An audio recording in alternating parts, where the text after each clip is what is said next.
I'm extremely excited today because I'm going to talk to you about a book which is very dear to me, The God of Small Things by Arundhati Roy. The book is very dear to my heart for a number of reasons. The most important of these reasons being that its locale is largely Kerala, where I've spent much of my life.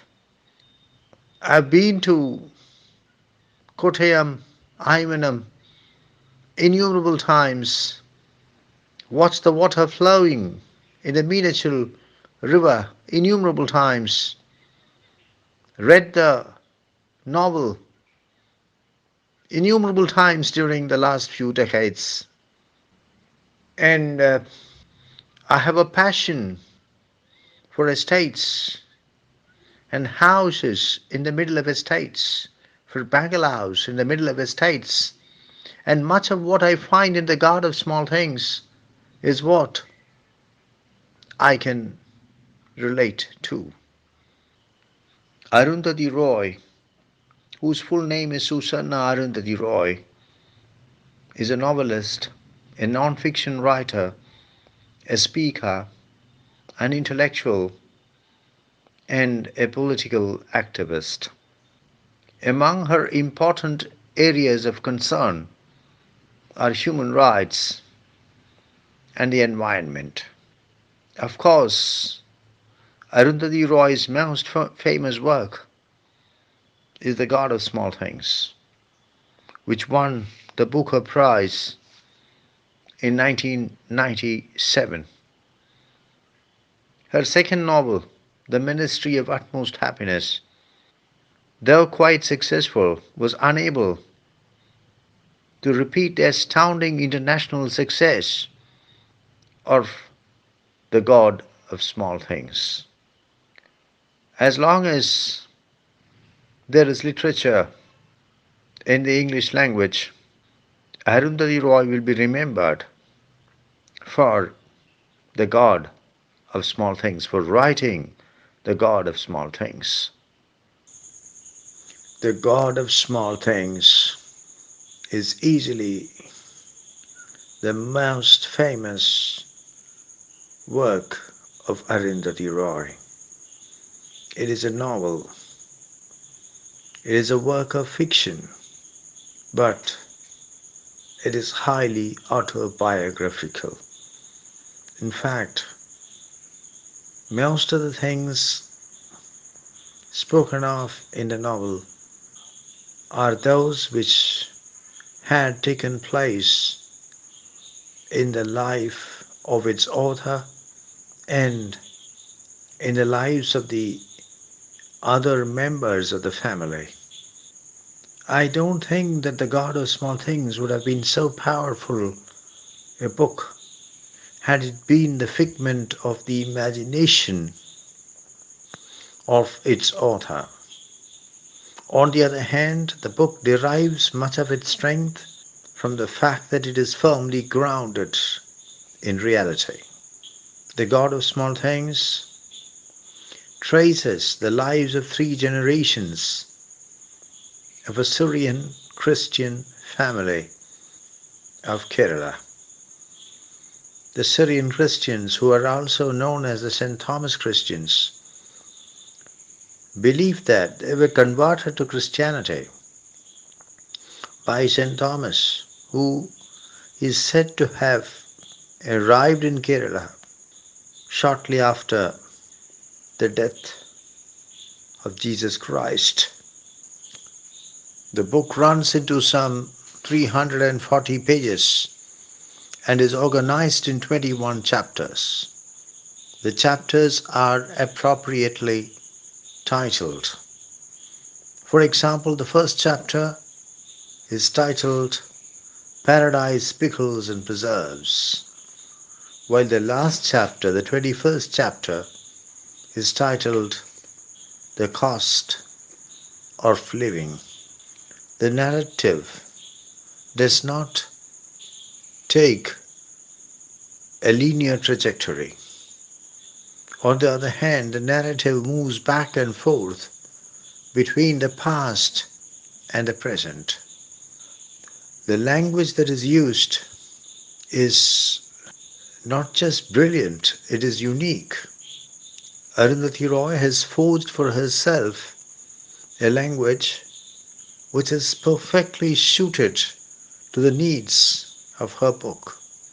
The greenness of Kerala, the natural beauty of Kerala, the flora, the fauna of Kerala, the rain of Kerala, the geography of Kerala, the topography of Kerala, all come alive in the book. The book is remarkable for the the detail, and the power with which it portrays nature as it is found in Kerala. The novel has a very appropriate title, The God of Small Things, but we shall be discussing the title in detail later.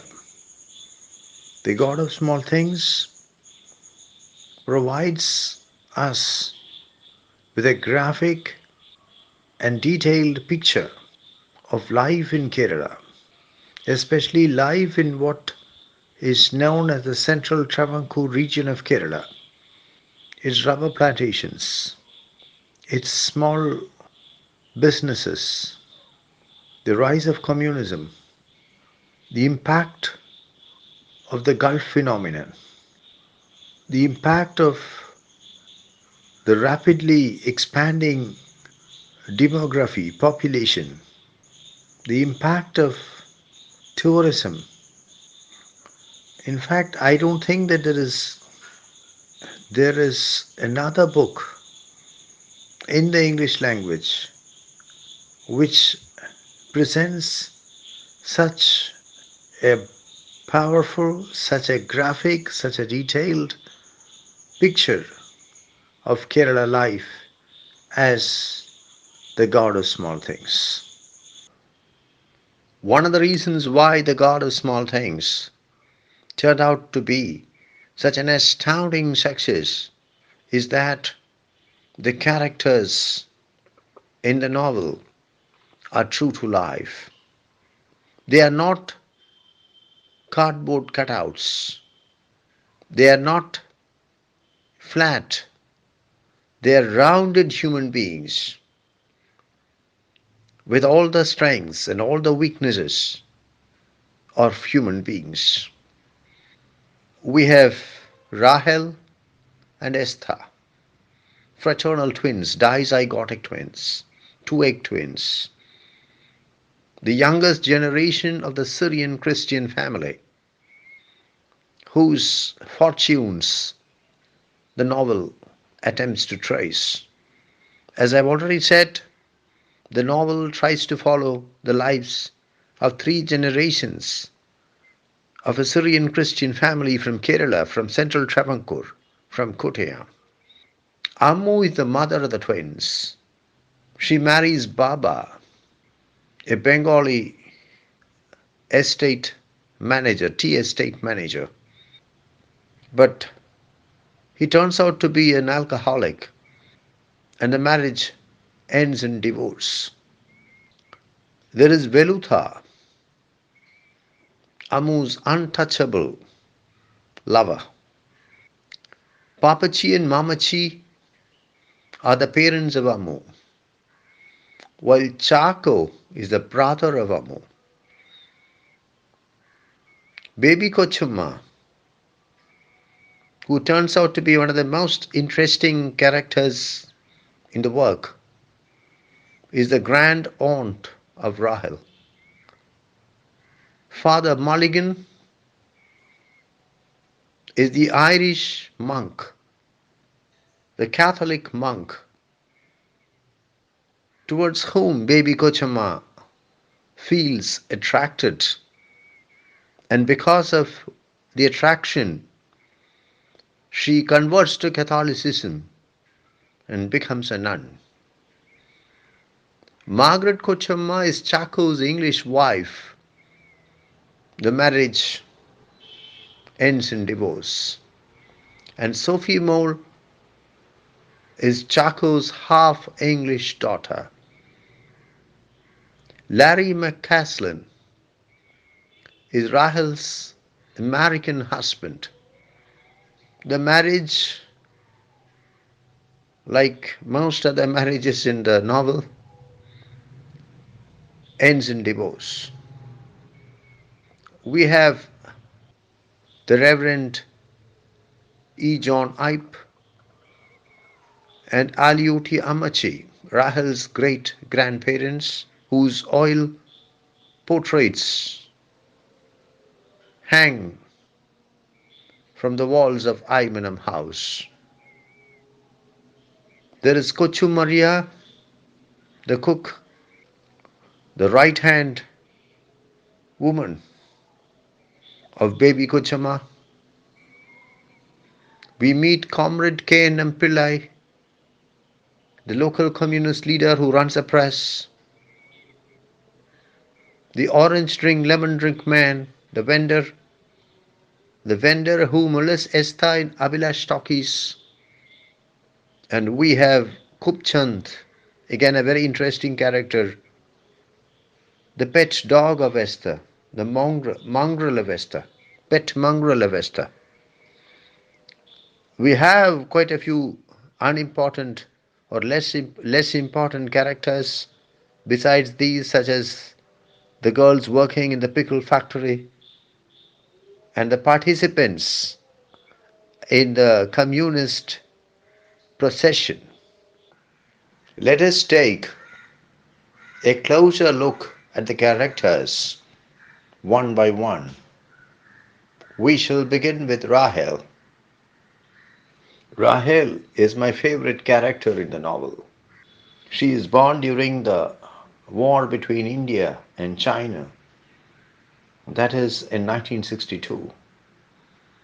Her father, who is referred to as Baba, is a Bengali executive in a tea plantation. Her mother is, of course, Ammu. When the marriage breaks down and Ammu divorces Baba and returns to Aymanam, Rahel and Esther return with Ammu, or rather come with Ammu to Aymanam.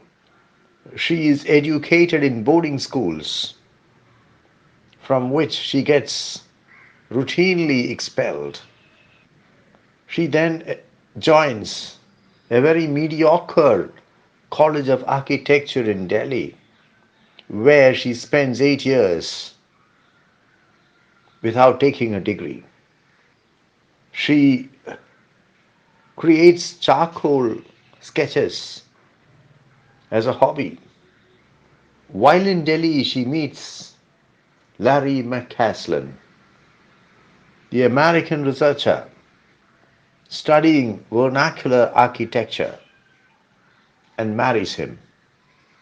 Larry takes her to America, but the marriage ends in divorce, and Rahel works in restaurants and gas stations before returning to Aymanam some 23 years later, when Esther is re-returned to Aymanam. Esther and Rahel are twins, but they are fraternal twins, two-egg twins, dizygotic twins, more like brother and sister. Esther develops into a much more quiet person than Rahel. He is molested by the orange drink, lemon drink man in Abhilash Talkies. And this incident leaves an indelible scar on him, on his character. As the years go by, he becomes more and more quiet. He spends all his time walking in the sun, in the rain. Doesn't seem to affect him. He is taken by his father Baba to Calcutta, where he attends a boys' school.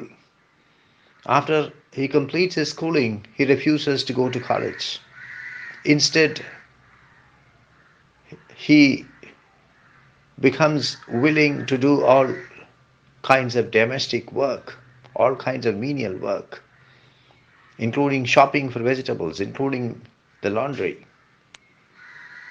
When Baba decides to go overseas permanently, Esther is re-returned to Aymanam.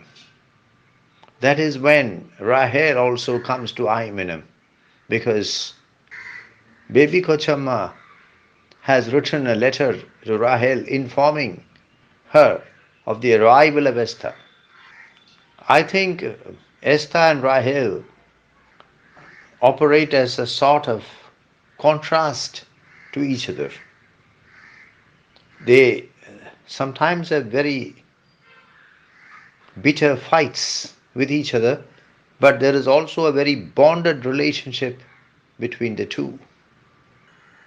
Ammu is the pivotal character in the novel. If there is no Ammu, there is no the god of small things. Ammu has her schooling in Delhi, where her father Papachi occupies a high government position. She completes her schooling when he retires, and she accompanies Papachi and Mamachi back to Aymanam. She is not allowed further education. She is not able to find a bridegroom because Papachi is not able to raise the money required to pay the dowry. She finds the atmosphere in Aymanam suffocating. Her father is ill-tempered and her mother is bitter.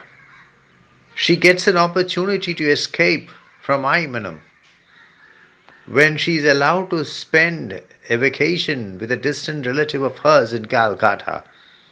There she meets Baba, her future husband, at a wedding reception.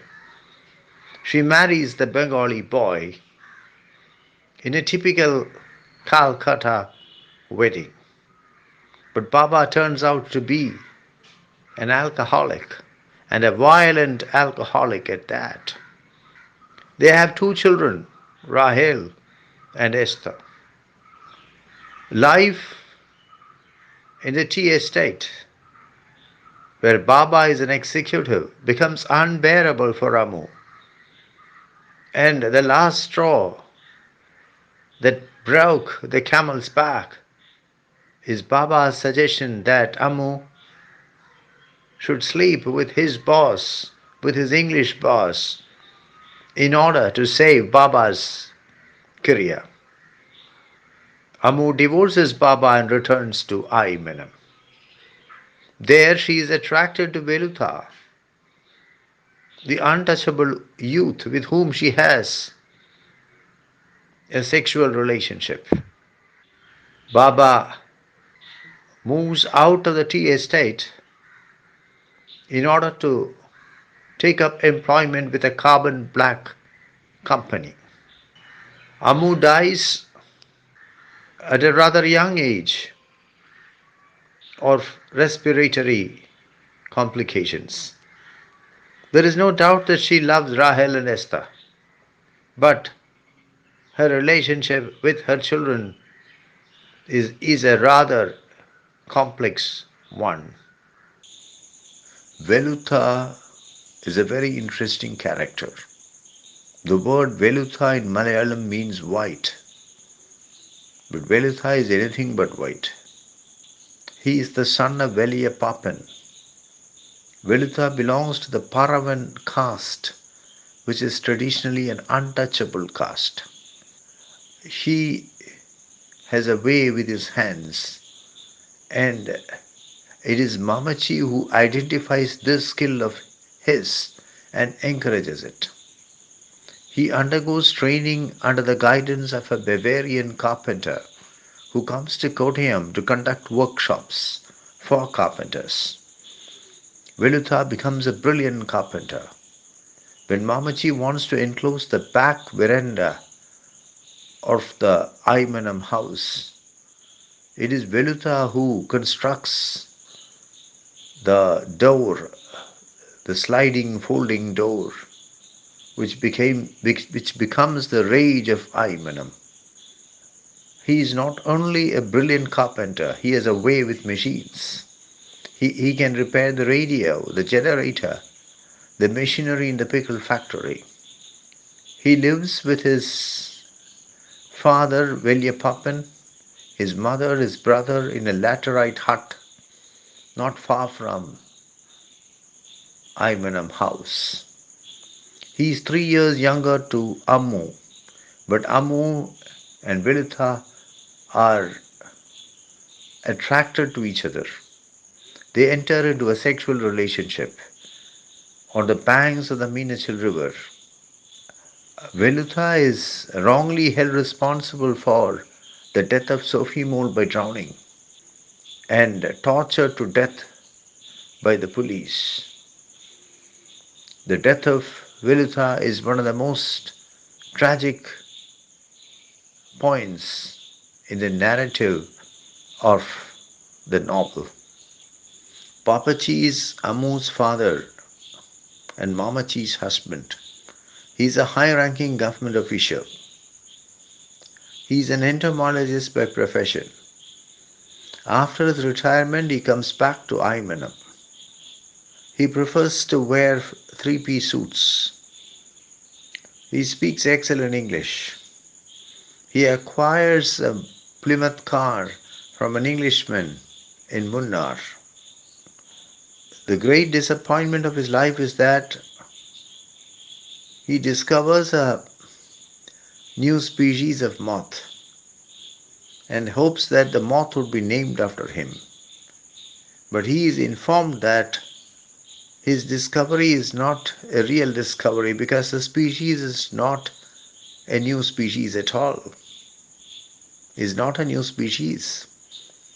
However, after Papachi retires, it is found that it is after all a new species. There is a taxonomic reshuffle and it is accepted that the moth is a new species.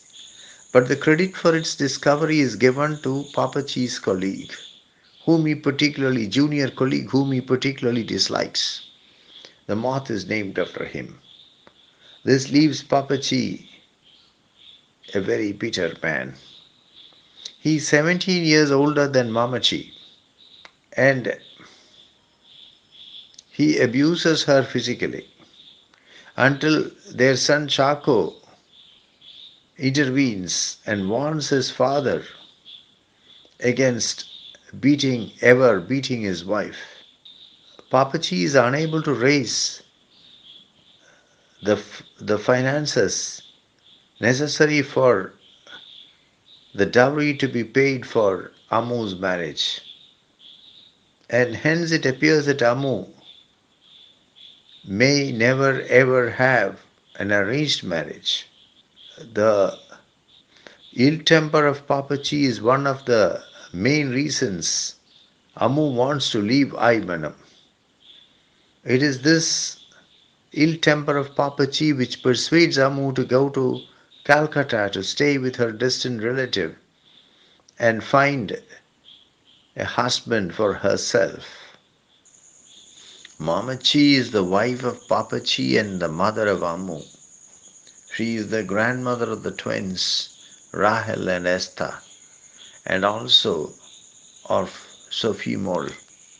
She begins life as a homemaker, but after her husband retires and comes to Aymanam, she of course accompanies her husband to Aymanam.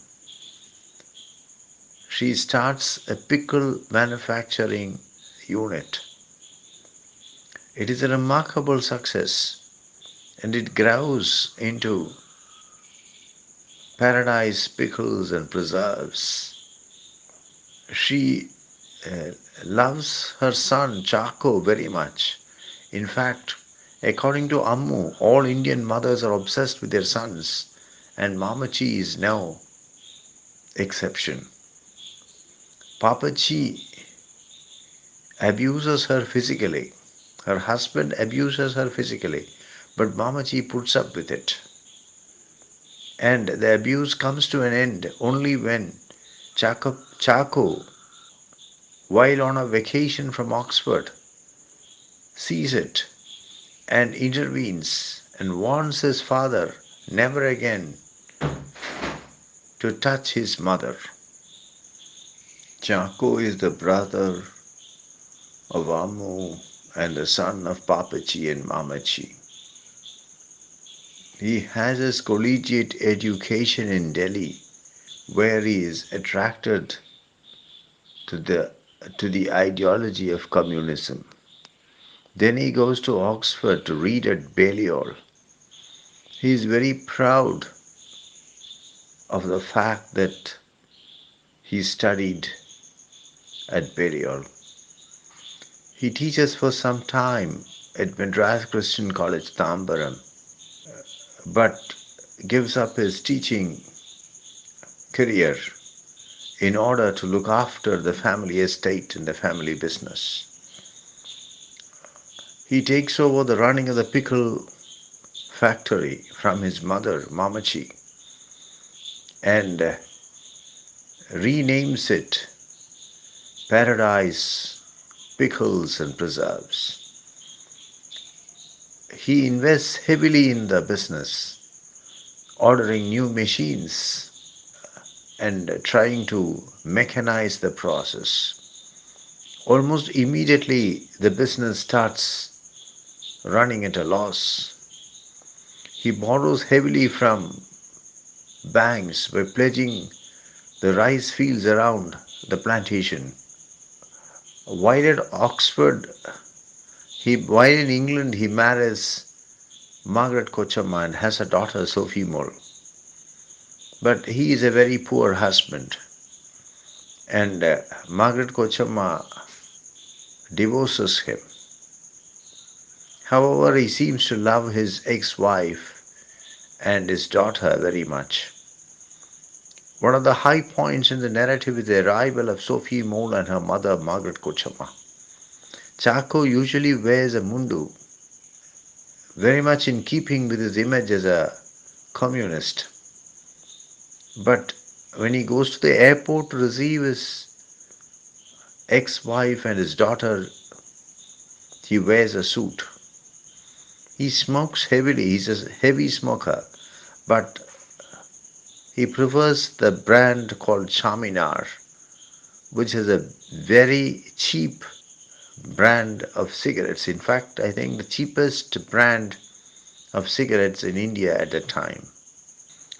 He throws out Ammu when her romance with Velita is discovered. He wears very ugly footwear. He comes out as a very naive character, a poor judge of men, something of a womanizer.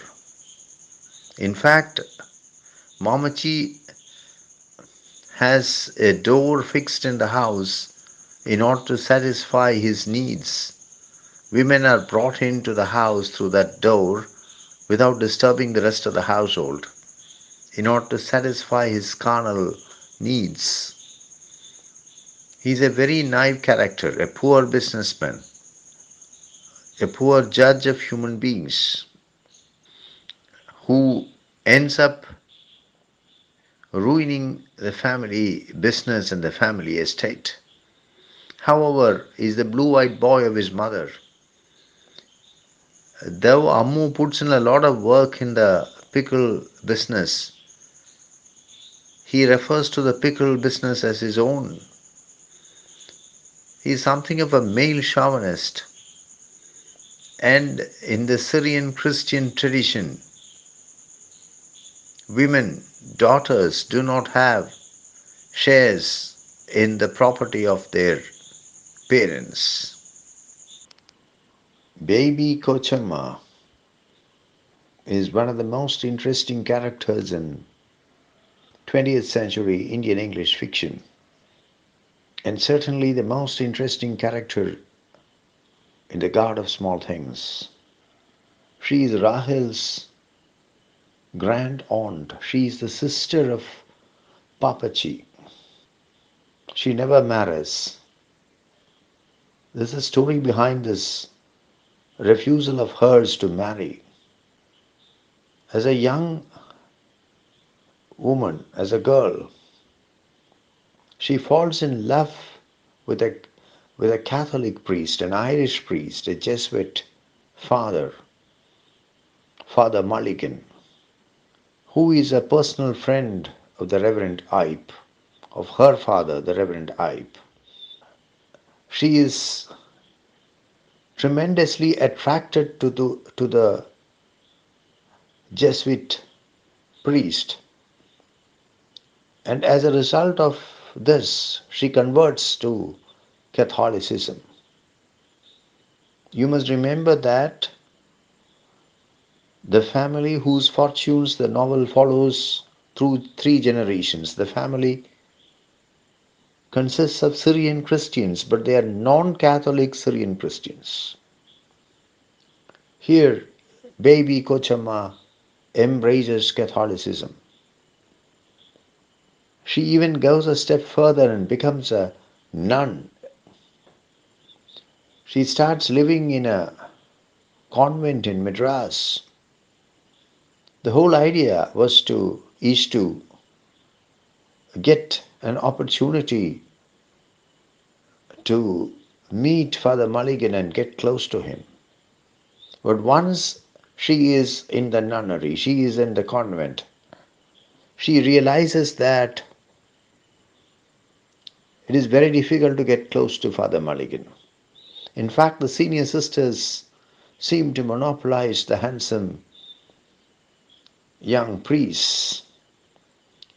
And with the passage of time, baby Kochama gets fed up of her life as a Roman Catholic nun. She conveys her feelings to her parents with great difficulty, very indirectly through her letters, because her letters are all censored by the sisters in the convent, the senior sisters in the convent.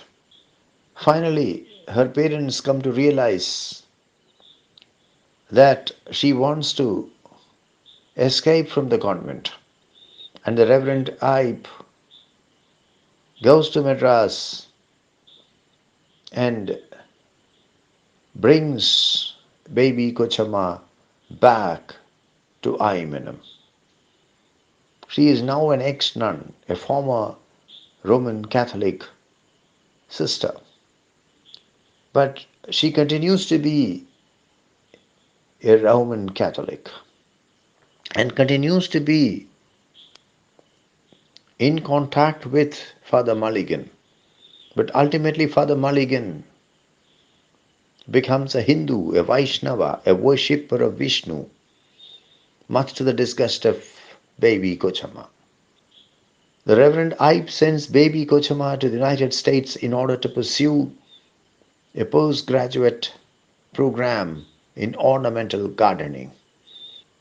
She successfully pursues the academic program and returns to Aimanam and develops a passion for maintaining the front garden.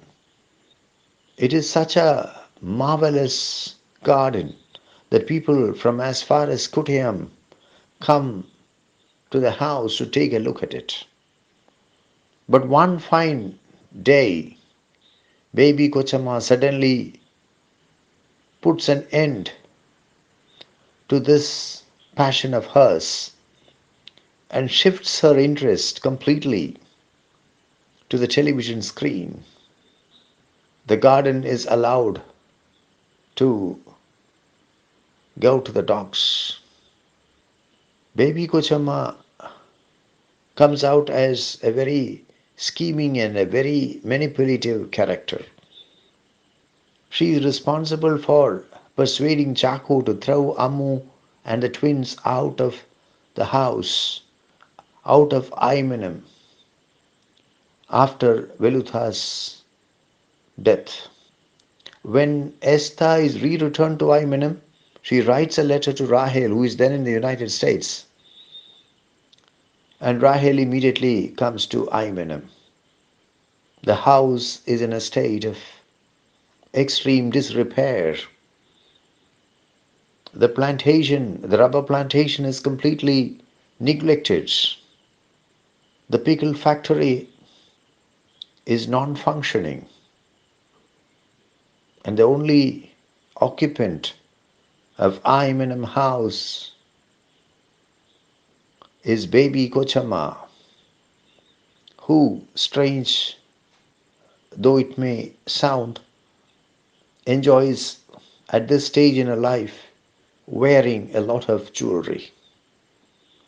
I think I should say that baby Kochama is always accompanied by her maid Kochumaria. They are the only two persons living in Aimanam house. I think I should now pause and correct myself. Baby Kochama is sent to the United States. It is true. She attends the University of Rochester. She studies ornamental gardening, but it is not a postgraduate program in ornamental gardening, but a diploma program. So she goes to the United States, the University of Rochester, and does a diploma program in ornamental gardening, not a postgraduate program. Father Mulligan is a Catholic priest. He's a Jesuit. He's an Irishman. He's extremely handsome. He has emerald eyes. He is the friend of the Reverend I. And baby Kochama is sexually attracted towards him. But she hides her physical interest, her sexual interest in him behind a screen of bogus biblical doubts. Father Mulligan understands that baby Kochama's doubts are more sexual than biblical, but he is game. It is because of this attraction towards Father Mulligan that baby Kochama embraces Catholicism and becomes a nun. Even after she returns from the convent, even after she ceases to be a Catholic sister, she keeps in contact with Father Mulligan. They exchange letters, cards. Father Mulligan comes to India in order to study the Hindu scriptures so as to denounce them effectively. But he ends up being converted to Hinduism. He becomes a Vaishnava, a worshipper of Vishnu, much to the disgust of baby Kochama. Margaret Kochama is the wife of Chaco, or more correctly, the ex-wife of Chaco. She works as a waitress in a restaurant in the town of Oxford. At that time, Chaco reads at Oxford, being a Rhodes Scholar. He meets her in the restaurant, and during the very first meeting, he tells her a story which makes her laugh. He keeps visiting the restaurant, and their relationship grows stronger. They decide to marry. Their daughter is Sophie Mole. However, the marriage does not take much time to collapse. Chaco proves to be a very irresponsible husband, and Margaret Kochama is forced to ask for a divorce.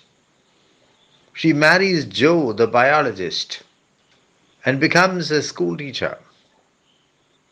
But Joe is killed in an accident, shattering the life of Margaret Kochama.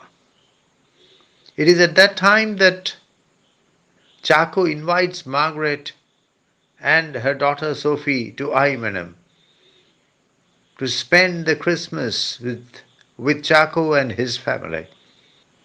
This is an invitation which Margaret Kochama readily accepts. The visit of Margaret Kochama and Sophie Mole to Aymanam has terrible consequences, and the life of many of the characters in the novel is altered in a matter of hours. Sophie Mole dies by drowning in the Meenachil River. Margaret Kochama returns to England a heartbroken woman. Sophie Mole is the daughter of Chaco and Margaret Kochama. She is thus half Indian and half English. According to Kuchumaria, she has her mother's complexion. She is very fair. And according to Mamachi, she has Papachi's nose. That is, she has a grandfather's nose. She is tall by Indian standards. On the whole, she is a beautiful child, Sundari Kuti. She is given a grand welcome when she comes to Aymanam along with her mother, Margaret Kochama. A huge double-decker cake is baked, and on it is written, "Welcome home, our Sophie Mole." Sophie Mole becomes very friendly with Rahel and Esther. But this friendship proves to be fatal. All three of them, decide to cross the Meenachil River in a boat. The boat tips over. The boat hits against a log, tips over, and Sophie Mole dies by drowning. The death of Sophie Mole is a turning point in the narrative of the novel.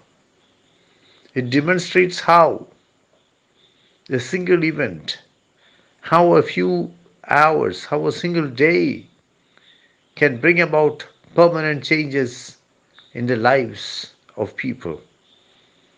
The heartbroken Margaret Kochama returns to England without Sophie Mole, who is buried in Aymanam. Larry McCaslin is an American. He is a student of architecture. He comes to India in order to gather material for his research project, which is on vernacular architecture. He meets Rahel and falls in love with her. Rahel, at this point in her life, looks extremely attractive with her absurdly beautiful collarbone and a diamond twinkling from her nose. They marry, and Larry takes her to the United States. But the marriage collapses.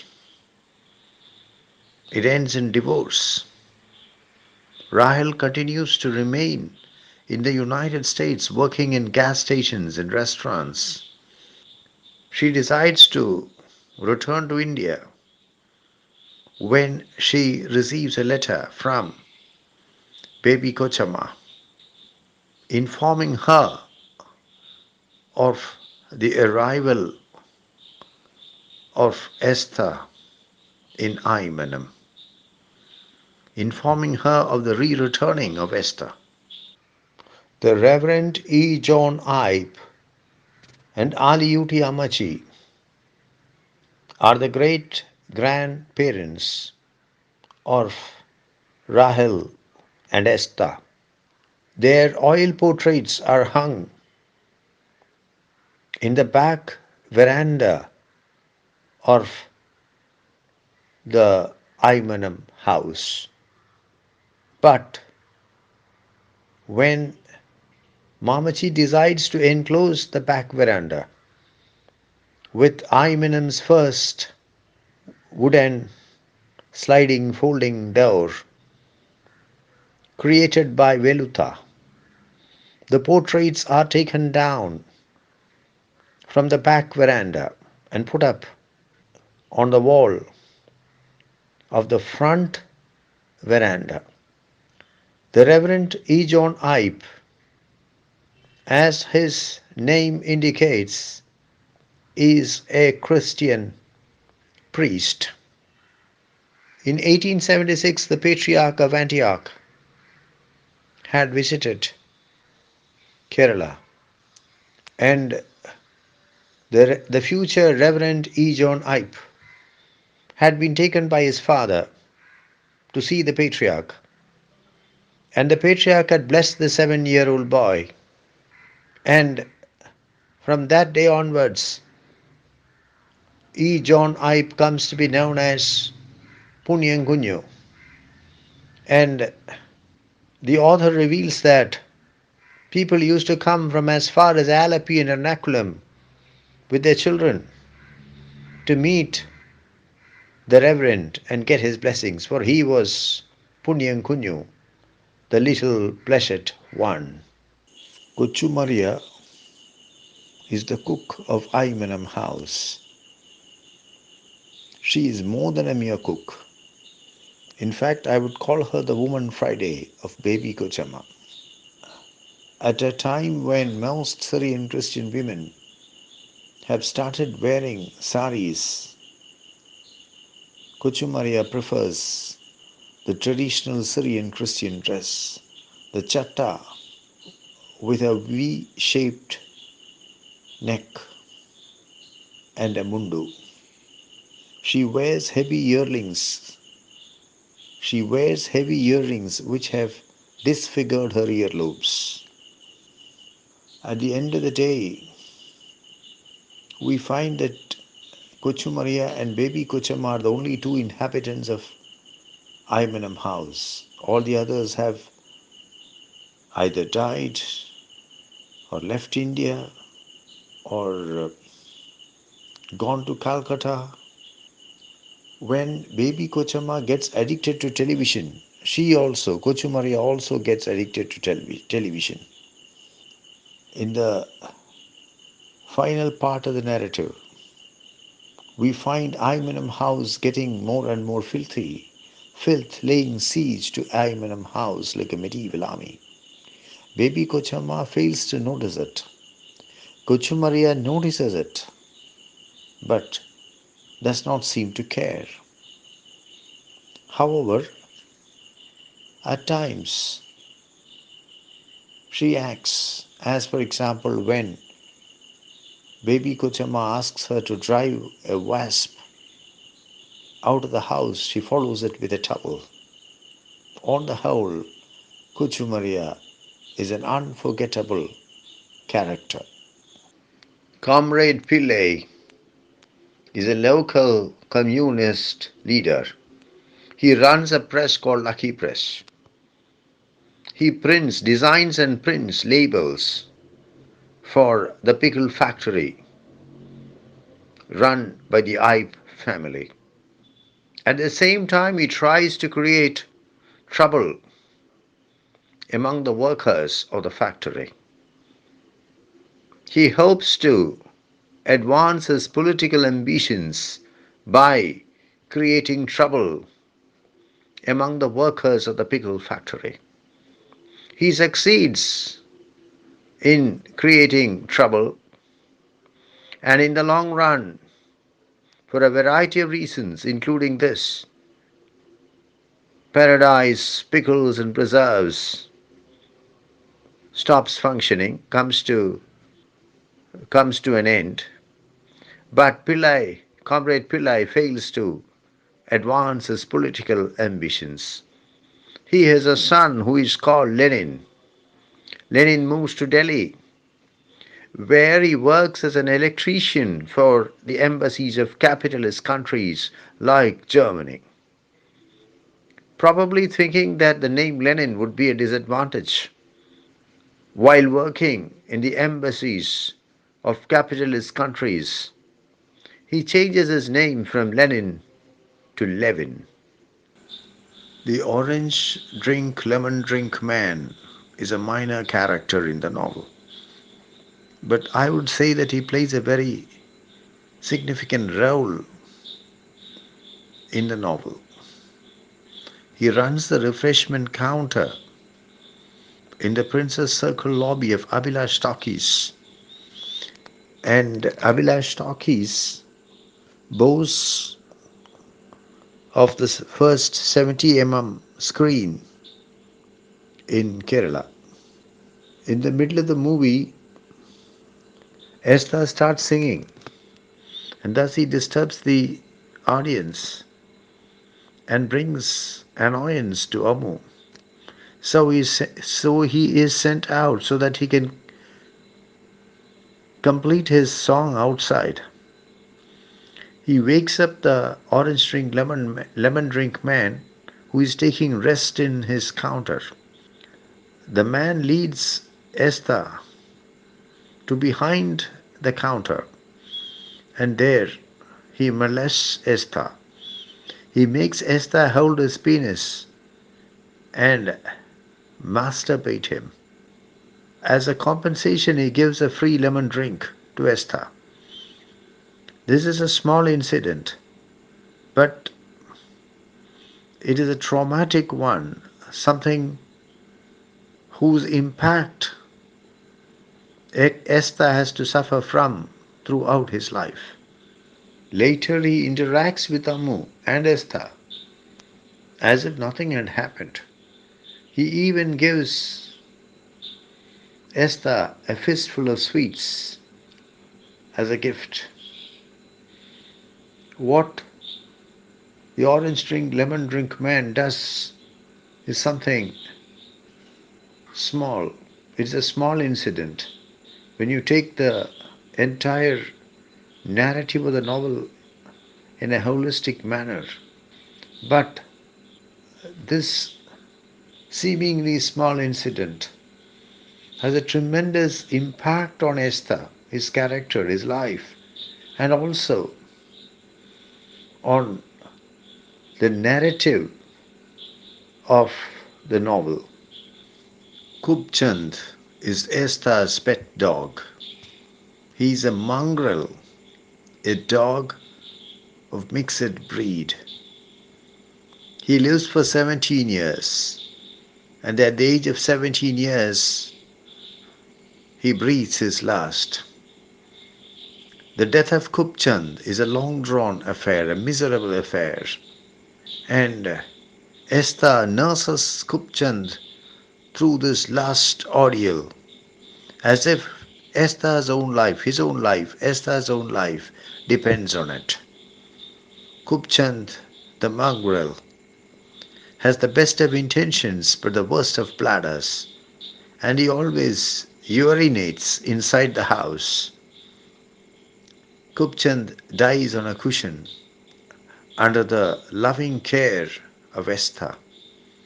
There is no doubt that Esther loves him very dearly, and it is only after the death of Kubchand that Esther starts walking his walking madness, walking incessantly.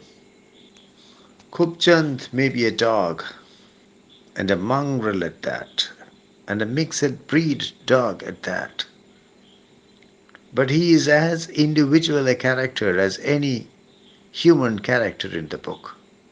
Let us now take a look at some of the minor characters in the novel. Mr. Holik is the English manager of the tea plantation in which Baba works. Baba is the husband of Ammu and the father of Rahel and Esther. Baba is an alcoholic, and Mr. Holik comes to the conclusion that he is unfit for his job. One day he summons Baba to his bungalow. He explains to Baba that there have been complaints about Baba, from other assistant managers and also from the labor. Mr. Holik demands the resignation of Baba. Of course, Baba is devastated, but Mr. Holik identifies a solution. He points out that Baba has an attractive wife, an extremely attractive wife. It may be observed that elsewhere in the novel, Arundhati Roy says that Amu becomes, after her arrival in the estate, Amu becomes the toast of Planters Club. The toast of the Planters Club. She is an extremely attractive young woman who wears backless blouses and smokes long cigarettes in a silver cigarette holder. There is no doubt that Mr. Holik is fascinated by her. So he proposes to Baba that Baba should go away for some time, maybe to a clinic for a de-addiction treatment. The longer the better. And he should send Amu to Mr. Holik's bungalow to be looked after by Mr. Holik himself. When Baba tells this to Amu, it becomes the last straw, the proverbial last straw, the last straw that broke the back of the camel. Amu decides to leave Baba and the tea plantation. She returns to Aymanam with her kids, with her children, Rahel and Esther. Vale Papan is the father of Velita. He is an old world Paravan. He lives with his family, and this includes Velita, in a laterite hut at the end of the estate. The land for the hut had been given to the family of Vale Papan, in fact to Vale Papan's father, Kalen, by the Reverend E John I. And Vale Papan says that he is eternally grateful to the Reverend E John I and the Reverend's descendants for the same. Vale Papan has only one functional eye. The other eye is a glass eye, and the same has been paid for by Mamachi. It is Vale Papan who reveals to Mamachi the relationship between his son Velita and Mamachi's daughter Ammu. He arrives at the kitchen door fully drunk and explains in graphic detail the relationship between the lovers, how they meet night after night, how they cross the river in the boat. Mamachi is shocked, stunned, devastated. In fact, she pushes Vale Papan down, and Vale Papan falls on the mud. It is raining heavily. She even spits. Mamachi even spits into the rain. But finally, she comes to grips with what has happened. How Ammu has had a sexual relationship with Velita. The novel speaks of a Bihari coolie in the railway station. This coolie is an old man. Every time Esther and his schoolmates go on an excursion, they meet him. And it is this Bihari coolie who carries their luggage. The masters make it a point to bargain with the coolie and give him as little money as possible. The old Bihari coolie is a man of wisdom. What he says is the title of one of the chapters of the novel, of chapter 3 to be exact. The coolie says, "Big man the laltain, small man the Mombati. Big man the lantern, small man the tallow stick." Tallow stick is a stick immersed in fat which can be used in the place of a lantern. Of course, it is less effective than a lantern, more difficult to handle than a lantern, but it serves the purpose. What does the old Bihari coolie say? Big man the laltain, small man the Mombati. There are big dreams and small dreams. There are big dreams which lead you to specific life goals. There are also small dreams which provide you with the joy that is essential to life. Another interpretation would be that the big man uses the lantern while the small man uses the Mombati. The small man can never ask for the lantern.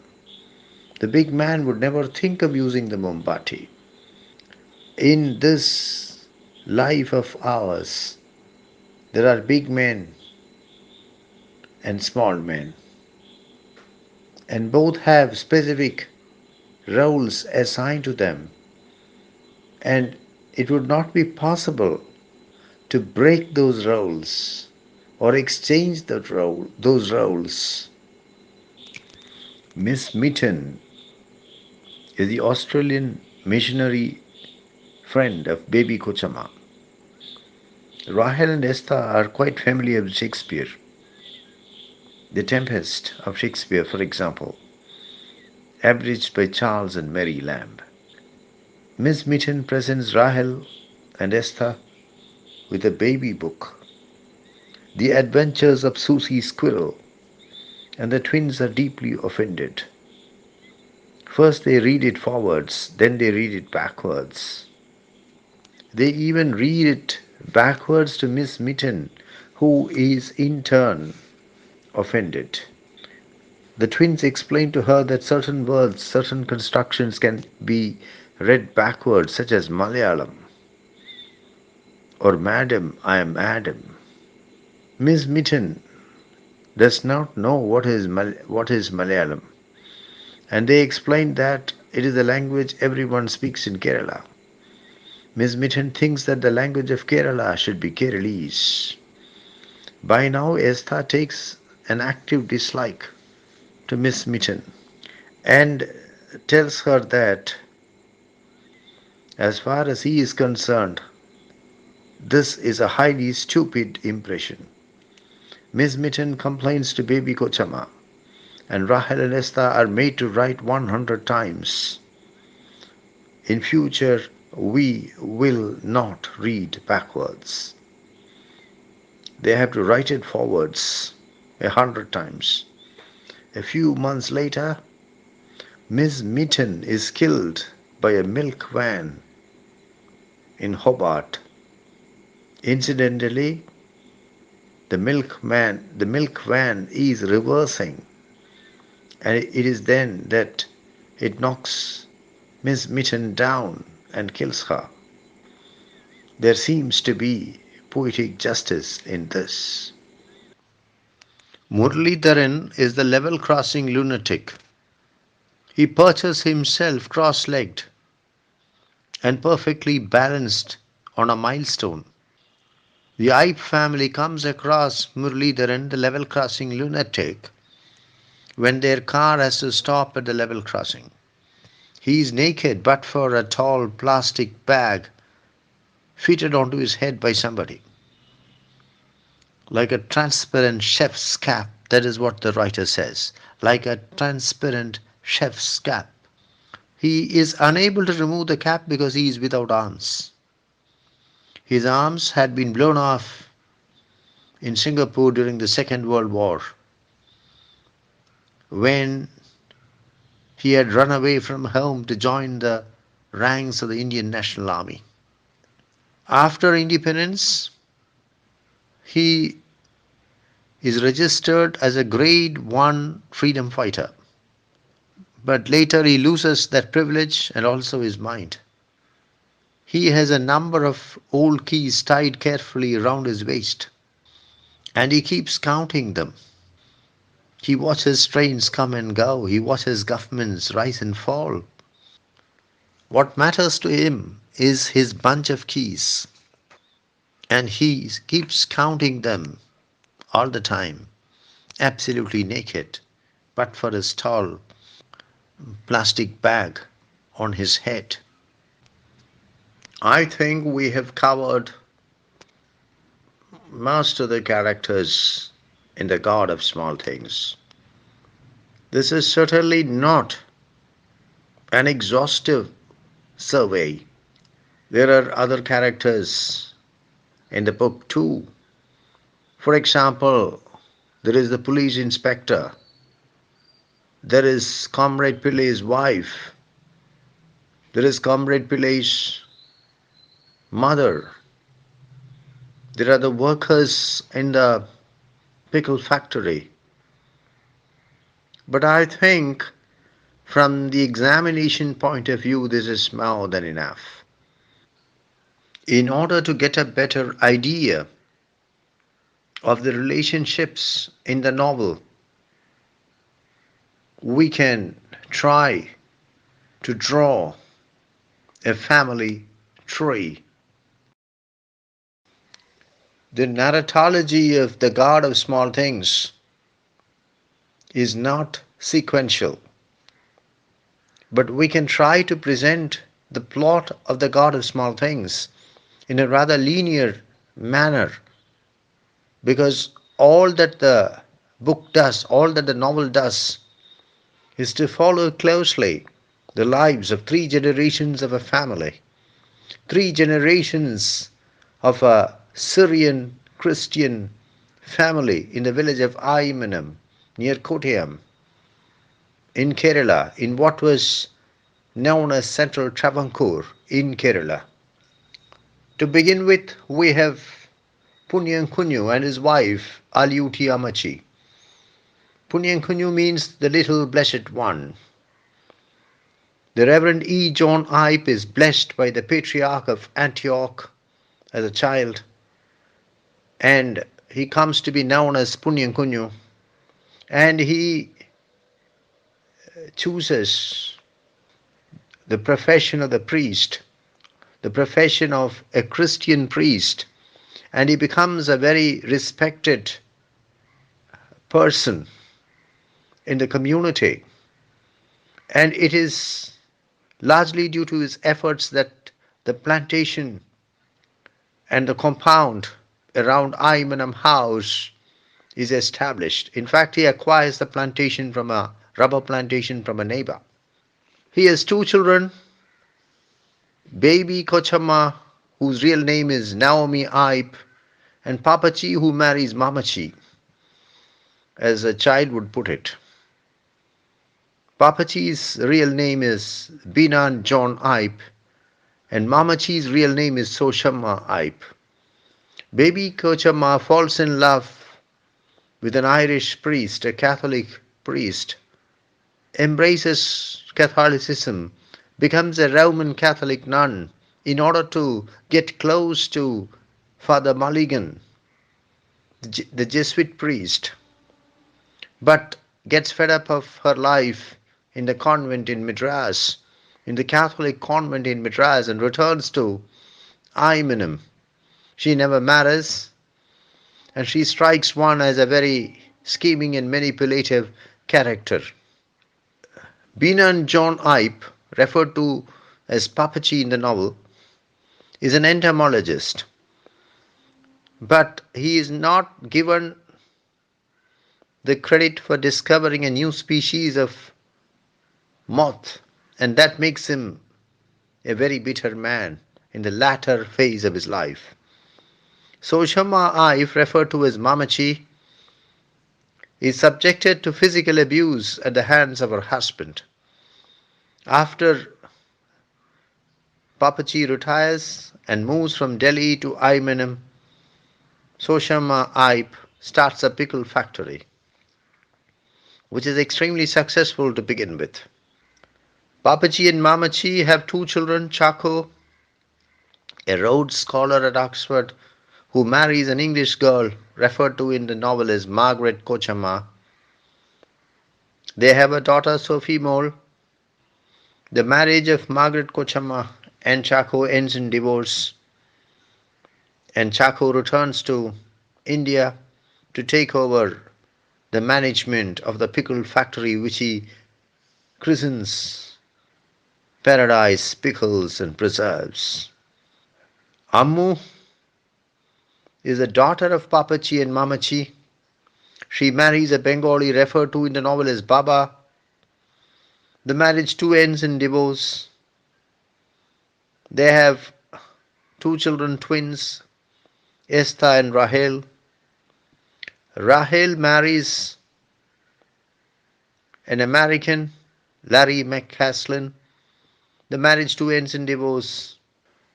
One of the defining moments in the narrative of the novel is the death of Sophie Moore by drowning. Another defining moment is the discovery, they're related, discovery of Amu's relationship with Velita, the untouchable carpenter, the paravan, who is trained to be a carpenter. Velita is brutally tortured to death by the police.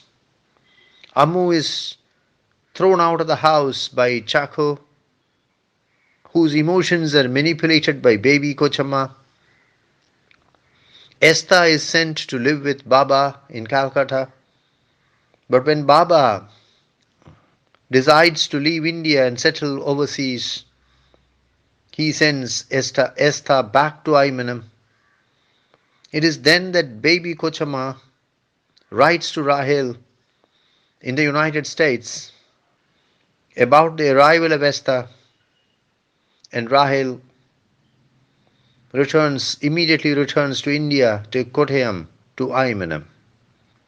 The relationship between Rahel and Esther is a very bonded one, and towards the fag end of the novel, we find the twins making love to each other. Perhaps I should have pointed out that a very traumatic experience gone through by Esther as a child is the experience of being molested by the orange drink, lemon drink man at Abhilash Talkies in Cochin. That trauma haunts Esther throughout his life. He lavishes all his love on his pet mongrel, but when his pet mongrel dies, he starts walking without rhyme or reason, spending all his time walking, washing his clothes, keeping his room excessively neat, tidy, organized. I think we can say that the God of Small Things is a narrative. The God of Small Things is a narrative of the decline and fall of a Syrian Christian family. We begin with the Reverend E John I, Punyan Kunyu, highly respected priest who creates the estate around Imanam House. We have Soshama Aip, who starts a very successful Mamachi, who starts a very successful pickle business, pickle factory. But then what do we find? Baby Kochama, who fails to marry and produce children. Chaco, who ruins the pickle pickle business, pickle production business, who ends up piling debt over debt. Chaco marrying Margaret Kochama and then divorcing her. Sophie Mole drowning to death. Ammu marrying Baba outside the community and then divorcing Baba. Esther losing his mind, behaving like a lunatic. Rahel marrying Larry McCaslin, then divorcing him. And there is even the suggestion that she is probably barren. What is this but a decline and fall of a Syrian Christian family, at least from the perspective of conventional Syrian Christians? There is a financial decline. The pickle factory has to be closed. The fields around the house have to be sold off to pay off the debts. There is also the presence of dysfunctional marriages. There is also the presence of the failure to marry. There is also death of children, or at least the death of Sophie Mole. Above all, there is the violation of love laws. The Syrian Christians look upon themselves as upper caste people. And here is a Syrian Christian woman, descendant of, scion of an illustrious Syrian Christian family, granddaughter of Punyankunyu, blessed by none other than the patriarch of Antioch, marrying outside the community, divorcing her husband, and then having a physical relationship, a sexual relationship, an illicit affair as seen through conventional Syrian Christian eyes with, of all persons, an untouchable, a paraman. Arundhati Roy uses a remarkably effective narratology in The God of Small Things. The narrative is not sequential, is not linear. On the other hand, the narrative moves from place to place and moves back and forth in time. It is only after we complete reading the entire novel that we can make full sense of it. The entire story is told by a third person narrator, an omniscient narrator. The narrator attempts to look at the scenario through the perspectives of each of the characters. But because Rahel is the most vibrant character, and the character more present throughout the book than any other character, we can feel that the story is being told through the eyes of Rahel or seen through the eyes of Rahel. But the fact is not so. The fact is that the third person narrator, the omniscient narrator, tries to look at the story through the eyes of each of the characters. As I said, the narratology is not linear, is not sequential. On the other hand, certain points of reference are used by the writer to fix the narrative within specific spatial and temporal boundaries. For example, the writer makes use of locations like Imanam, Kottayam, Cochin, Delhi, Calcutta, Madras, Oxford, Boston, Washington, to fix the spatial boundaries of the narrative. Similarly, certain points of reference are used to fix the temporal boundaries of the narrative. The India-China War of 1962, the India-Pakistan War of 1971, the year 1969, Rahel returning to Ivanam 23 years later. As I've already said, the narrative does not progress in a sequential manner, but layer after layer is added. For example, the death of Amu is spoken of first, and the lovemaking of Amu and Velita is spoken of later. There is a heart-rending description of the death of Amu in a cheap hotel in Alleppey, and it is later that there is a graphic description of the lovemaking between Amu and Velita. The narrative is thickened, strengthened, layer by layer, and it is only at the end of the book that we get a holistic picture of the entire tale. One of the outstanding things in The God of Small Things is the numerous descriptions of nature, the numerous references to nature, to natural life, scattered throughout the book. The God of Small Things begins with a spectacular description of the Kerala rain, and I think it is the finest, greatest, most powerful description of the Kerala monsoon in the English language. We have descriptions of estates, of the wet mongoose flashing across the driveway, the wet mongoose flashing across the driveway, the Meenachil River, the degeneration of the river, how the river dries up, how the fish in the river die, rot. I always tell my students that The God of Small Things is a fantastic book for applying eco-theory. One of the concerns, important concerns in the book is the destruction of nature by man.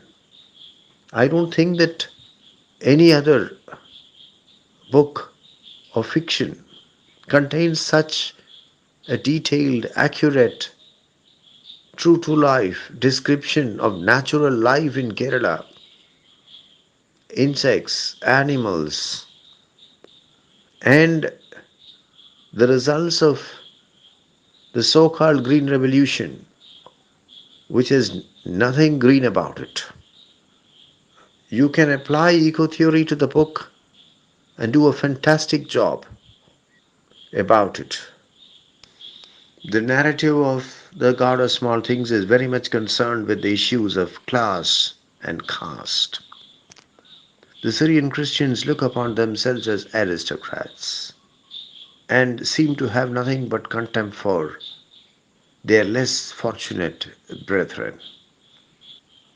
When the poor, the members of the working class, try to organize themselves under the banner of the Communist Party, it strikes terror into the hearts of the rich.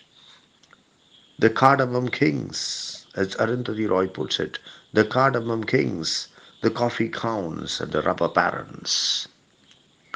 What they experience is rising panic. As much as class, caste is an issue dealt with by the narrative of The God of Small Things.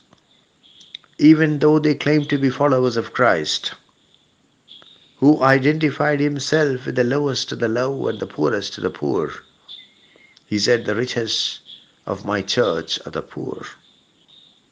The Syrian Christians see themselves as upper caste and desire for themselves all the privileges and prerogatives of the upper caste people. They seem to be as active practitioners of untouchability as their upper caste Hindu brethren. In fact, the defining moment in the narrative of the novel is the discovery of the illicit relationship between Ammu, scion of an established Syrian Christian family, daughter of Binan Ipe, granddaughter of the Reverend E John I, and Velita, a paravan, an untouchable. Velita is brutally tortured by the police, murdered by the police for daring to have a sexual relationship with a Syrian Christian woman. It would appear that the advent of Christianity and even the advent of communism has not succeeded in altering significantly perspectives on caste, on untouchability in Kerala society. It is clear from the God of Small Things that the basic structure of the archetypal Syrian Christian family is patriarchal. The women accept the family names of their husbands as their own after marriage. Many of the marriages in the novel are utterly dysfunctional. Mamachi has to endure decades of abuse, even physical abuse, at the hands of her husband, Papachi. Marriage after marriage in the novel ends in divorce. Chako's marriage to Margaret Kochama ends in divorce. Amu's marriage to Baba ends in divorce. Rahel's marriage to Larry ends in divorce. There are references to the dowry system in the novel. One of the reasons why Amu wants to marry outside the community is that her father, Papachi, is unable to afford the dowry necessary to secure an appropriate Syrian Christian bridegroom. One of the significant thematic concerns of the book is the stranglehold of patriarchy over the Syrian Christian community. It may not be out of place to point out that in real life Arundhati Roy's mother, Mary Roy, was responsible for the famous Mary Roy judgment of the Honorable Supreme Court of India, which gave daughters the same rights as sons in Syrian Christian families when it came to division of property, family property. In the novel, though Ammu contributes heavily to the running of the pickle factory, and though the pickle factory actually belongs to the entire family, Chako goes around saying that it is his factory.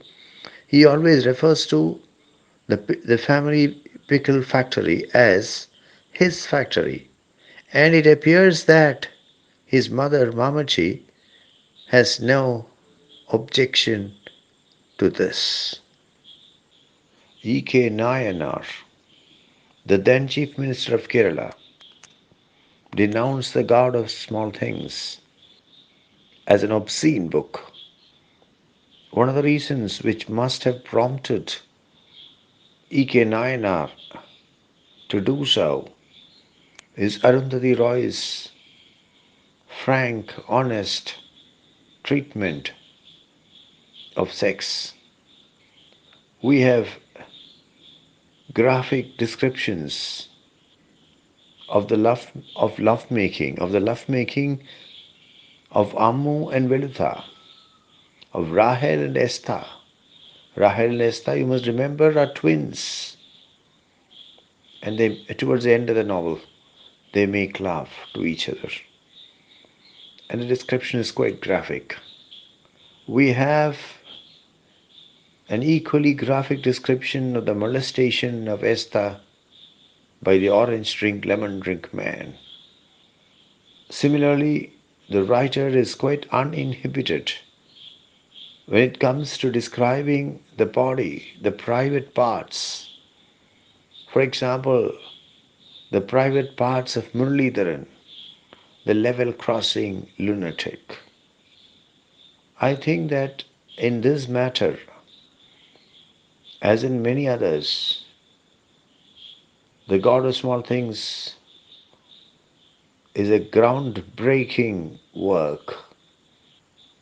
It is impossible to discuss the God of Small Things without speaking of the love laws. Every society has its own norms when it comes to love. And these are what are referred to by Arundhati Roy in the novel as love laws. The laws that lay down who should be loved and how much. Whoever violates the love laws has to pay a price for it. Of course, the classic exemplification of the violation of the love laws is Ammu loving Velita. Ammu's illicit affair with Velita is discovered. Velita is tortured by the police and he dies. Ammu is thrown out of the house. Ammu is thrown out of Aymanam house, is ostracized by her family. Ammu dies a wretched death in a cheap hotel in Alleppey, hotel room in Alleppey. The church refuses to bury Ammu's body and she is cremated in an electric crematorium. We have quite a few other examples of the violation of love laws in the novel, but they are rather dilute ones. Ammu's marriage to Baba is an earlier exemplification of the violation of the love laws. Chaku's marriage to Margaret, even Rahil's marriage to Larry, these characters who violate the love laws in order to marry persons who are unacceptable to the societies in which they live, are unable to find happiness in those marital unions. And it has to be pointed out that all these marriages, Amu's marriage to Baba, Chaku's marriage to Margaret, Rahil's marriage to Larry, end in divorce. Yet another exemplification of the violation of love laws is baby Kochama's relationship with Father Mulligan, the Irish Jesuit, the Irish Catholic priest, the Jesuit from Ireland. As a result of this relationship, baby Kochama embraces Catholicism, becomes a nun, goes to Madras, but after some time she returns from the nunnery, she returns from the convent. She never marries. And I would say that she pays a significant price for violating the love laws.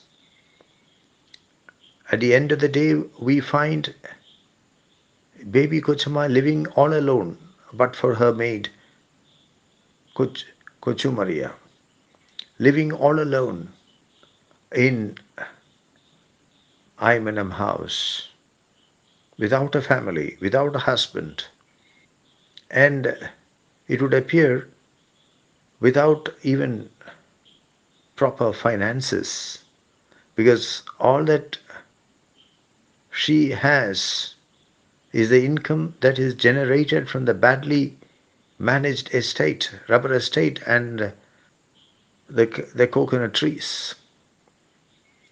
One of the great lessons that the God of Small Things teaches is that every society has love laws, and whoever violates it has to pay a price for that violation. I once saw a question paper in which the candidates were asked to write a short essay on the theme of the God of small things. The fact is that the God of small things does not have a single theme. The narrative is so rich that innumerable thematic concerns are deftly woven into it. What we shall do now is to try to locate the most important of these thematic concerns. As I've already said, the God of Small Things is basically a family drama, a saga, a story which follows the lives of three generations of a Syrian Christian family. And I think it would be reasonable to say that we can retitle it The Decline and Fall of a Syrian Christian Family. Then we have love laws, the social norms which decide who should love whom and to what extent, and what happens when these love laws are violated. Class, caste, very important thematic concerns. In fact, one of the most powerful scenes in the entire novel is the scene in which Mamachi, an infuriated Mamachi, discovering that, finding that her daughter Ammu is conducting an illicit relationship with Velita, finding it from Velita's father himself, Vale Papan himself, abuses Vale Papan and even spits on his face. Nature. Nobody has described the Kerala monsoon as spectacularly as Arundhati Roy. The greenery of Kerala, the emerald glory of Kerala. Not merely nature, but also the destruction of nature. The Green Revolution. As a result of the Green Revolution, which has nothing green about it. Patriarchy. How the Syrian Christian family, the traditional Syrian Christian family, is fundamentally an instrument, a structure of patriarchy, interreligious marriage, interracial marriage, intercaste marriage, the consequences of such marriages, the church, the hierarchy of the church. How does the church treat those who refuse to toe its line? Politics, the rise of communism in Kerala, the Naxalite movement, tourism, how local culture is prostituted to develop tourism, sexual abuse of children, abuse in marriage, unfair laws, as for example, the law which decrees that daughters do not have a share in their parental wealth in the Syrian Christian community, sanity and insanity, mental disturbance, eccentricity, colonialism, its impact on the colony, its influence on the colony after the political withdrawal of the colonial power, relationship relationships between parents and children, relationships between adults and children, relationships between children themselves, the lure of the West and everything Western, how upper class, upper caste men and women are moving out of the country, how upper class, upper caste men and women in India are moving out of the country and settling overseas. Trade unionism. How a trade union can strangulate a business. How a trade union can destroy a business. Incest. I think I can go on and on, but this will do. This is a rather long list. Of course, it's not an exhaustive list. As I said, the narrative of the God of Small Things is a very rich narrative, and innumerable thematic concerns are woven into it. This will do for today. When Amu's relationship with Velutha is discovered, Chaco throws Amu out of Aimanam house. In fact, Chaco is manipulated by baby Kochama. Amu seems to suffer from respiratory problems, serious respiratory problems. It appears to be tuberculosis. Amu dies in a dirty hotel room in Alleppey. The hotel is called Bharat Lodge. There is nobody with her, not Esther, not Rahel, and certainly not Chaco. The writer says that her only company is a noisy ceiling fan. She dies at the age of 31, which, which according to the writer is not old, not young, but a viable, diable age. Amu is haunted by nightmares of policemen approaching her with scissors. They shave off the hair of prostitutes in the bazaar, the policemen, so that the policemen new to the beat do not have any difficulty in recognizing them. She dies at night, and the next morning the sweeper of Bharat Lodge finds her. The first thing that the sweeper does is to switch off the fan. The church refuses to bury the body of Amu, and Chaco takes the body in a van to an electric crematorium. The crematorium has a rotten, run-down air, the rotten, run-down air of a railway station, except that it is deserted. When Amu's body is fed into the machine, nobody cries, though Chaco and Rahel are there. The ashes are given to her, given to them in a little clay pot.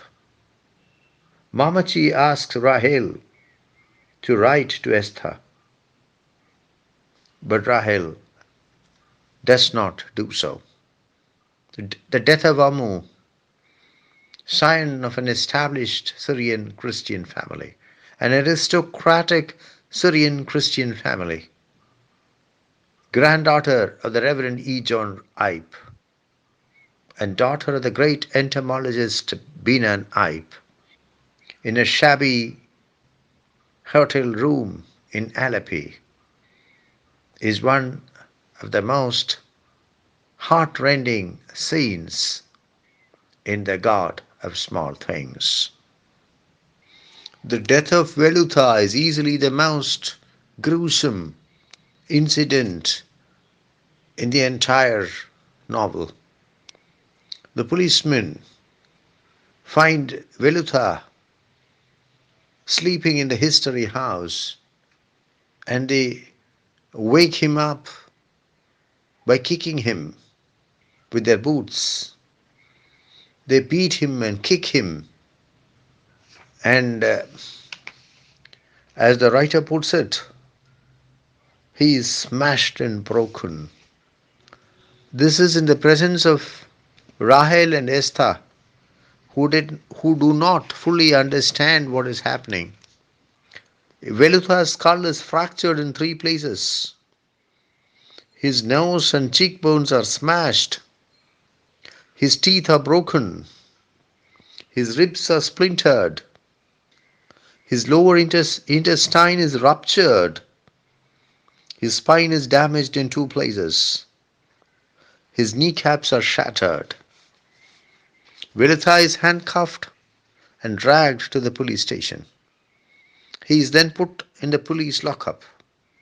Later, Esther answers yes to the police inspector's question, and thus Esther betrays Velita. Velita dies in the lockup. Sophie Mole's death is one of the most tragic events in the narrative of the God of Small Things.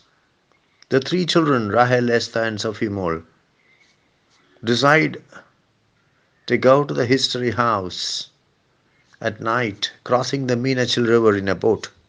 In the boat Velita has made for them. But unfortunately for the children, the river is swollen. When they are rather close to the other shore, the boat collides with a log, throwing the children into the water. Rahel and Esther, Rahel and Esther manage to swim through the water and climb on to the shore. But Sophie Mole drowns in the river. The children run along the bank. Rahel and Esther run along the bank, crying out to Sophie Mole, but Sophie Mole does not answer because she is dead. Later, a fisherman finds her body, and the body of Sophie Mole is brought to Imanam house. Sophie Mole's mother, Margaret Kochama, holds Esther responsible for the death of her daughter. And in the days she remains in Imanam, in the days before leaving for England, she never misses an opportunity to slap Esther. It is doubtful whether the God of small things would be the extremely powerful novel it is, but for the fact that it is deeply rooted in the autobiography of the novelist. We can try to identify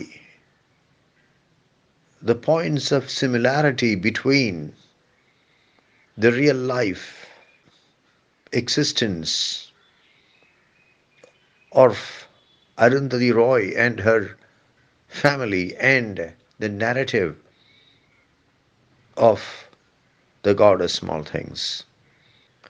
Mary Roy, Arundhati Roy's mother, married a Bengali, very much like Amu in the novel marrying Baba. Rahel in the God of small things has a twin brother Esther, and in real life Arundhati Roy has a brother too. Arundhati Roy's grandmother founded a pickle factory. In real life, it was Palat Pickles, not Paradise Pickles. Arundhati Roy's uncle, Mary Roy's brother, George Isaac, is a Rhodes Scholar. After his education at St. Stephen's College, Delhi, and Oxford, Balliol College, Oxford, he taught for some time at Madras Christian College, Tambaram, very much like Chaku in the novel, and then returned to Kottayam in order to realize his pickle baron dreams.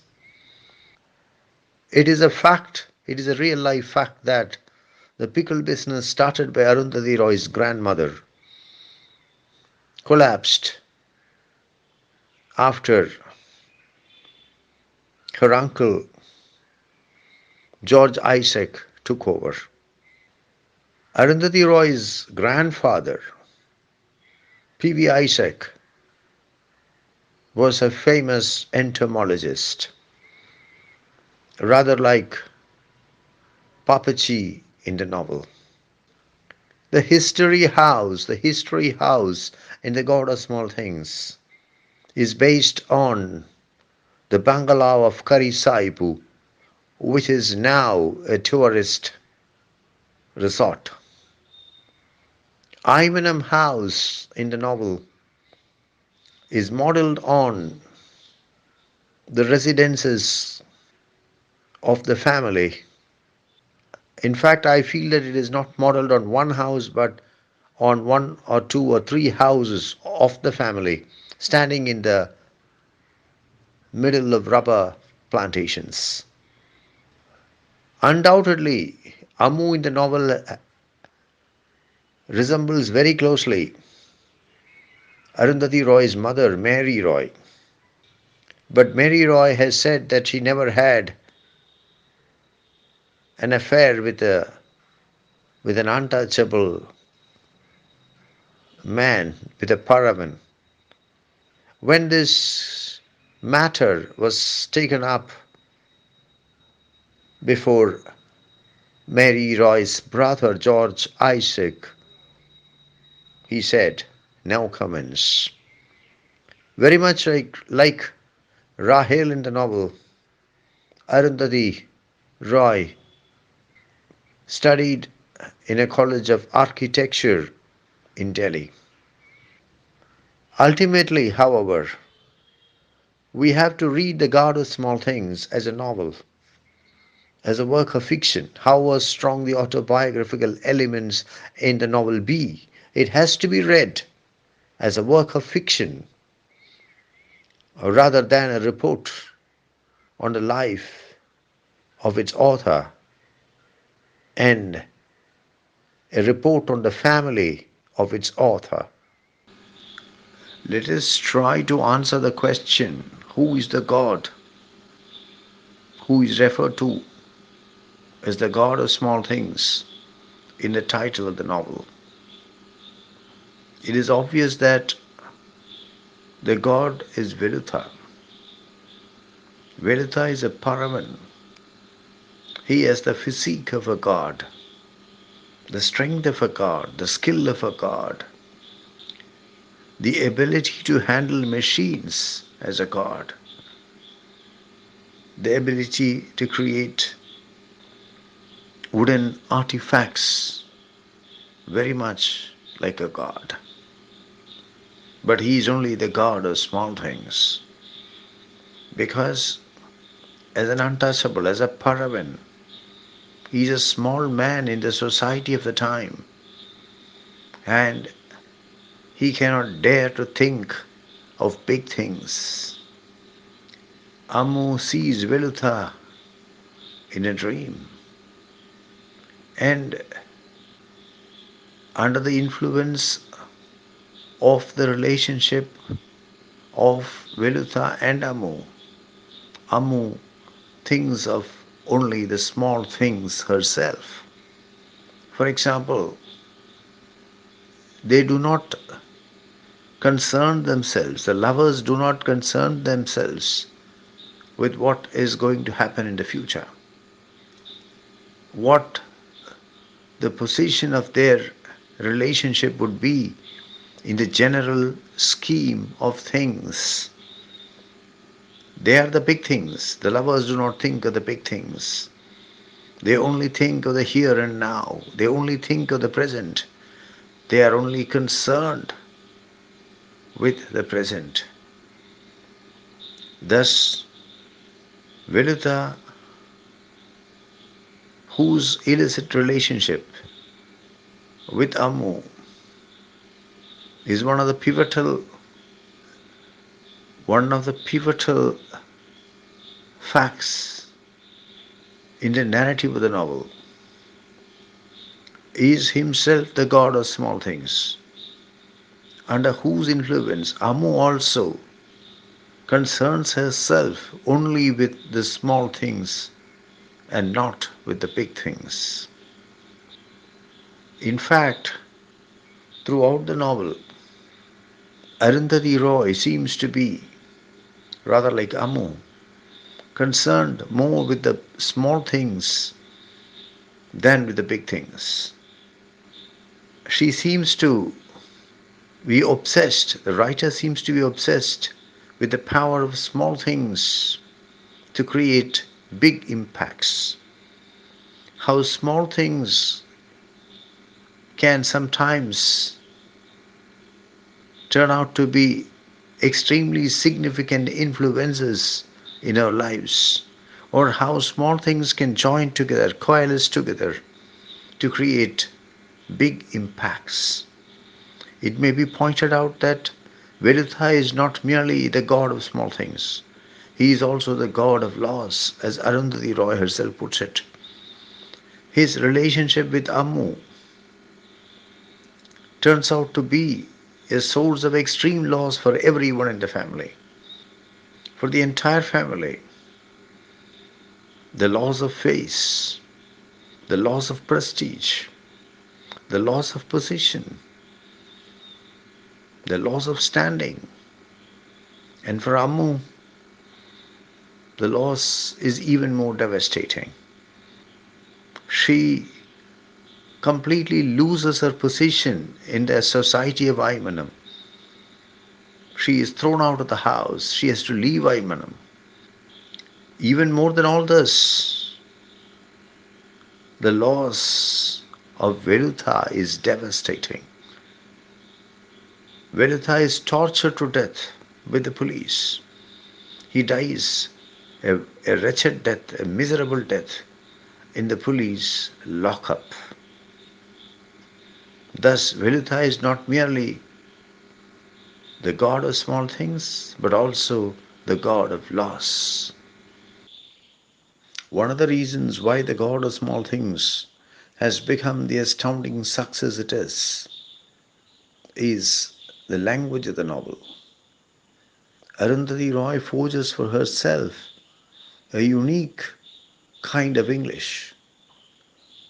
For example, she uses Malayalam words rather frequently, but the Malayalam words are used in such a way that even a non-native speaker of Malayalam would be able to figure out its meaning rather accurately from its context.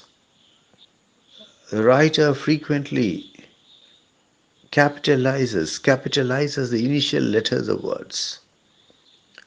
Similarly, she brings words together, brings words into conjunction and creates new words such as orange drink, no space after orange and before drink. The orange drink, the lemon drink. Again, lemon or drink and drink are combined together to create a new word. The orange drink, lemon drink, man. The style, the linguistic style of the god of small things is highly elusive. There are allusions at every turn. Allusions to the plays of Shakespeare, for example, such as Julius Caesar, such as The Tempest, to Scott's Lochinvar, to contemporary Malayalam movies, to contemporary Hollywood movies, to songs. In fact, there are allusions at every turn and twist of the trajectory of the novel. Similarly, the linguistic style adopted by Arundhati Roy is a highly metaphorical one. Instead of presenting something directly, instead of describing something directly, the writer generally tends to describe it in the terms of another thing. Arundhati Roy has a way with figures of speech, especially similes. You find similes at every turn, at every twist of the thematic trajectory of the novel. Not just similes, you find puns, you find practically every figure of speech at every turn, every twist of the narrative. It is this extremely elusive linguistic style, this extremely metaphorical linguistic style that makes it, makes the God of Small Things such a dynamic work of fiction, a work of fiction that completely captivates the attention of the reader, completely captures the attention of the reader and captivates him. Throughout the novel, the writer reveals her outstanding ability to play with sentence length. Sometimes the sentences are extremely long. At other times, they are remarkably short, just one word or two words. Equally impressive is the author's ability to use italics for special effects. It may be observed that the writer even creates new words, invents new words when she feels that the existing words are not sufficient to convey what she wants to convey. I have a lot more things to say about the God of Small Things, but I don't like to overburden my students, and so I shall wrap up this discussion with a quote with which I opened it. This is what John Berger says of Arundhati Roy's The God of Small Things. Never again will a single story be told as though it's the only one.